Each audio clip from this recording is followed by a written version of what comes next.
హిందూ ఆధ్యాత్మికతలో రెండు అత్యంత శక్తివంతమైన చిహ్నాలని మనస్సులో ఊహించుకోండి. ఒకటి విశ్వాన్ని కదిలించేలా నాట్యం చేసే రూపం, ఇంకొకటి సంక్లిష్టమైన జామితీయ చిత్రం. పైకి చూస్తే వీటికి అసలు సంబంధమే లేనట్టు అనిపిస్తుంది కదూ, కాని వాటి మధ్యలో ఓ అద్భుతమైన రహస్య సంబంధముంది. అదేంటో ఈరోజు మనం తెలుసుకోబోతున్నాం. ఒకవైపు నటరాజు చేసే ఆనందతాండవం, మరోవైపు విశ్వరహస్యాలన్నింటినీ తనలో దాచుకున్నట్టు కనిపించే శ్రీచక్రం. ఒకటి కదలిక, ఇంకొకటి నిశ్చలత. మరి ఈ రెండింటి మధ్య సంబంధం ఎలా సాధ్యం? ఆశ్చర్యంగా ఉంది కదా. ఈ రహస్యం వెనుక ఉన్న ఆ అద్భుతమైన జ్యామితి ఏంటో ఇప్పుడు చూద్దాం. సరే, ఈ రహస్యాన్ని ఛేదించాలంటే ముందుగా ఈ రెండు చిహ్నాల గురించి విడివిడిగా తెలుసుకోవాలి. అసలు నటరాజు దేనికి ప్రతీక? శ్రీచక్రం దేన్ని సూచిస్తుంది? రండి, వాటి గురించి ఒక్కసారి చూద్దాం. నటరాజు ఇది కేవలం ఒక విగ్రహం కాదు, ఇది పరమశివుడు చేసే విశ్వతాండవానికి ఒక సజీవ రూపం. ఆయన నాట్యంలోని ప్రతి కదలిక ఈ విశ్వంలో జరిగే సృష్టి, స్థితి, లయ అనే చక్రాలను సూచిస్తోంది. అంటే ఇది శక్తికి, చలనానికి అసలైన రూపమన్నమాట. ఇక శ్రీచక్రాన్ని చూస్తే ఇది కేవలం ఒక గీతల బొమ్మ కాదు, ఇది విశ్వానికే ఒక జ్యామితీయ పటం లాంటిదే.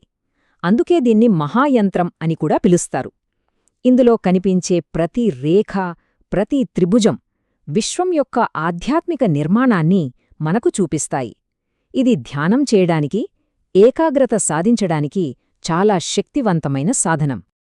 సరే, ఇప్పుడు మన దగ్గర రెండు భిన్నమైన అంశాలున్నాయి. ఒకటి నిరంతర చలనం, ఇంకొకటి సంపూర్ణ నిశ్చలత.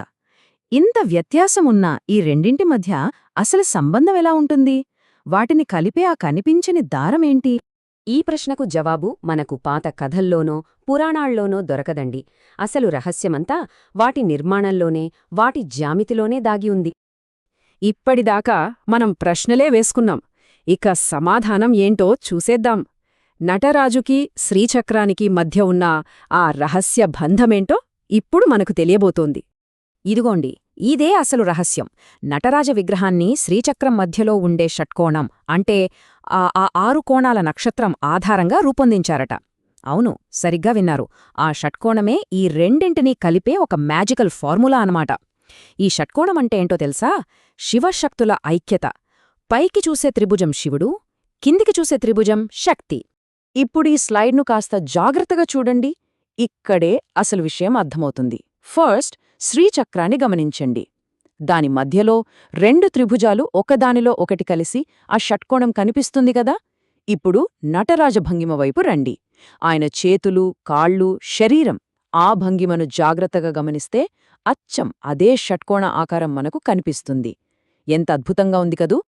ఒక్కసారి ఈ జ్యామితీయ సంబంధం అర్థమయ్యాక ఇక నటరాజ విగ్రహం కేవలం ఒక దేవుడి బొమ్మలా కనిపించదు, అది ఒక కదిలే జ్యామితీయ చిత్రంలా కనిపిస్తుంది. ఆయన నాట్యంలోని ప్రతి స్టెప్ కూడా ఆ విశ్వం యొక్క డిజైన్ను మన కళ్ల ముందు ఆవిష్కరిస్తున్నట్టే ఉంటుంది. అంటే విషయమేంటంటే ఇవి రెండూ వేర్వేరు కాదు, ఒకే నిజానికి రెండూ వేర్వేరు రూపాలు. నటరాజు రూపం ఆ విశ్వశక్తికి సంబంధించిన ఒక డైనమిక్ వర్షన్ అయితే, శ్రీచక్రం అదే శక్తికి సంబంధించిన ఒక స్టాటిక్ బ్లూ ప్రింట్.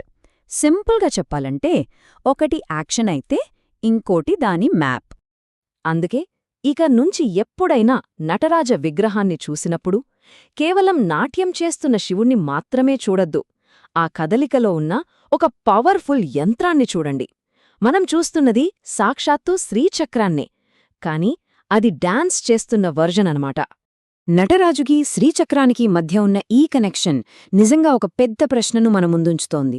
మన చుట్టూ ఉండే ఇలాంటి పవిత్ర కళల్లో, చిహ్నాలలో ఇంకా మనకు తెలియని ఎన్నెన్ని లోతైన రహస్యాలు దాగి ఉన్నాయో కదా. ఆలోచిస్తే బహుశా మనం చూసే ప్రతి దాంట్లోనూ ఇలాంటి ఒక రహస్య జ్యామితి దాగి ఉందేమో.